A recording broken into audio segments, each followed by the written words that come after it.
One of 2024's most anticipated movies, Dune Part 2, is released in cinemas as of today. The story picks up more or less immediately after the events at the end of Dune Part 1. Timothée Chalamet's Paul Atreides, who's totally not, neo-saviour guy, and his mum, played by Rebecca Ferguson, are in the deserts of Arrakis. They are learning the ways of the Fremen people, who are the indigenous people of that planet. They are kind of led by, at least in part, Javier Bardem, and Zendaya is there as well as a kind of token love interest for Timothée Chalamet. If you haven't seen Dune Part 1, you definitely should watch it before you watch Part 2. And even if you have seen it, it's probably worth a rewatch just to kind of remind yourself of all of the backstory and the world building and the politics and this, that, and other thing with the different houses and whatnot, because there's a lot of exposition in this movie. But luckily, Florence Pugh's character opens the movie with a bit of expositional narration because she's handily recording an audio diary that apparently people do in that universe. That gives you a fairly decent recap of the first movie, but still, it'd be a good idea to watch the first movie again. Paul's family, the Atreides, have been pretty much wiped out by the bad guy tribe people called the Harkonnens, led by scary big bald guy Stellan Skarsgård. Dave Bautista's like his right-hand man henchman as well. So they're doing their thing. They're harvesting the spice again and getting rich off of that.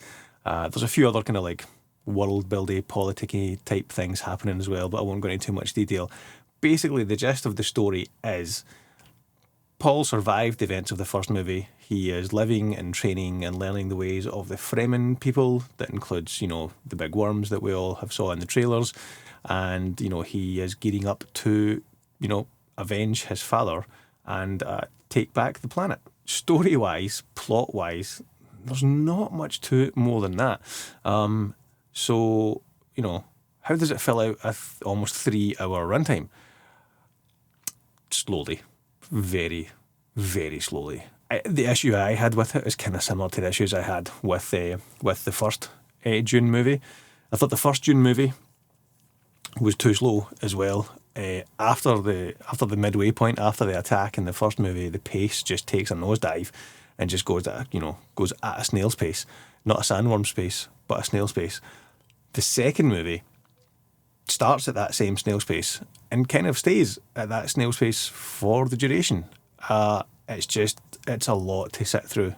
I found it was quite hard not to get bored, which is a shame. No one goes into a movie wanting to dislike it.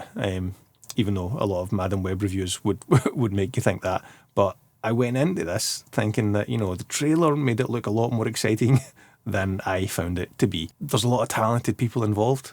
I think I've liked every other one of Denis Villeneuve's movie apart from the 2 Dune movies.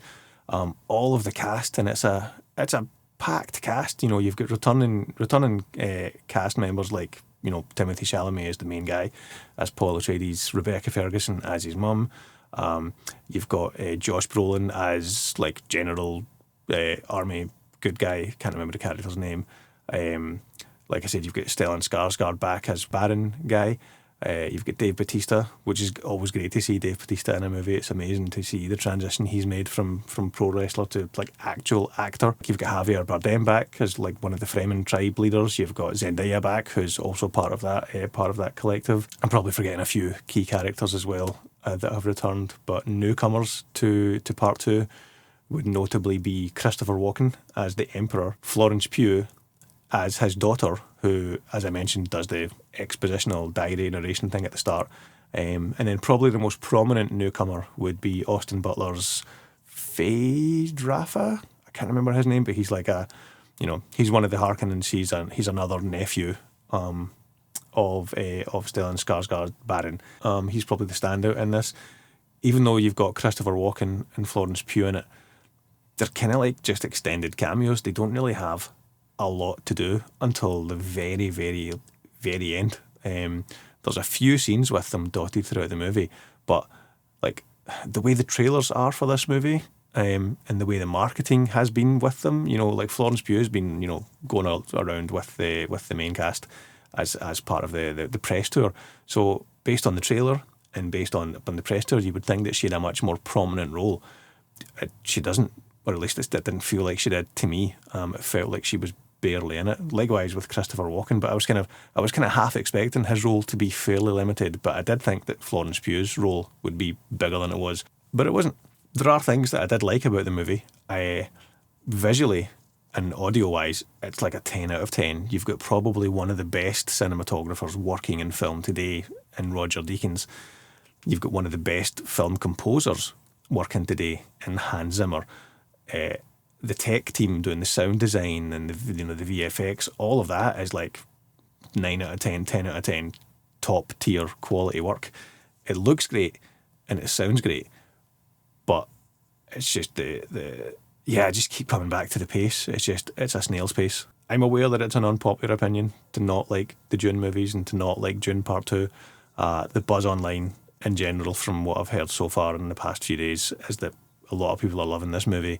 2/3 of the Empire Film podcast want to marry this movie and have its babies. I don't want to marry this movie and have its babies. I want to have the 3 hours of my life back that I spent on this movie. It's just not great. I remember thinking when I saw Part 1 that, that was pretty long and pretty slow-paced. Knowing that it was Part 1 of at least 2 parts, possibly 3, if you believe what you read online, I thought to myself, what I'm probably going to think is when I see Part 2 is that this should have been one 3-hour movie instead of 2.5-hour movies. Fast forward to today or to last night when I do see Part 2, and that is pretty much what I feel. I feel it would have been better as one 3-hour movie instead of 2.5-hour movies.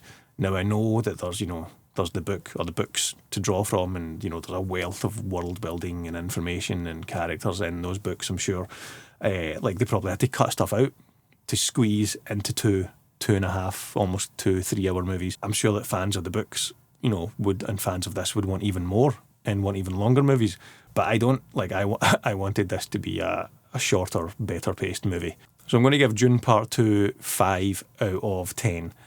Yeah, it just never recovers from the slow pace, in my opinion. I'm glad that lots of people are loving this movie. I'm glad that it's probably going to make a lot of money at the box office. That's good for the cinema industry. I want cinemas to survive. I want movies, even bad movies, to make money. I would just, wait, no, that doesn't make sense. A movie making money, whether I like it or not, is a good thing for cinema. I want cinemas to still be here in the future. I don't want them to disappear. So, not every movie is going to be a home run for me.